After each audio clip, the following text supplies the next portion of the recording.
আজকে বানাচ্ছি পাইনঅ্যাপেল হানি চিকেন, যার স্বাদে থাকবে মিষ্টি মধুর একটা টুইস্ট। তাই চলুন শুরু করা যাক। প্রথমে চিকেন লেগ পিস থেকে হাড়গুলো ছাড়িয়ে নিলাম। শুধু মাংসটাই কাজে লাগবে আজ। মাংসে দিয়ে দিলাম একটু সস, দিলাম একটু গোলমরিচের গুঁড়ো, দিয়ে তারপর মাংসগুলোকে ম্যারিনেটের জন্য কিছুক্ষণ রেখে দিলাম। এর ফাঁকে একটা ফ্রেশ আনারস কেটে নিলাম। তারপর কয়েক টুকরা একটা পাত্রে নিয়ে রসটা বের করে নিলাম। রসটা বের করে আলাদা পাত্রে রাখলাম। এবার চুলায় প্যানে তেল ছেড়ে দিয়ে তেল গরম করে এক একটা করে চিকেন ছেড়ে দিলাম। তারপর সবগুলো চিকেনকে সোনালী রঙে ভেজে নিলাম। এবার এক এক করে মজাদার ধাপ।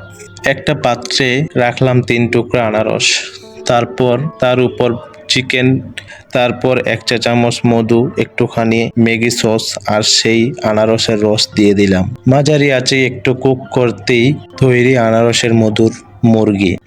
জিভে জল আনা এই রেসিপিটা একবার ট্রাই না করলে মিস করবেন সবাই। ধন্যবাদ। ভিডিওটি ভালো লাগলে একটা লাইক, কমেন্ট এবং শেয়ার করে দিবেন। আসসালামু আলাইকুম।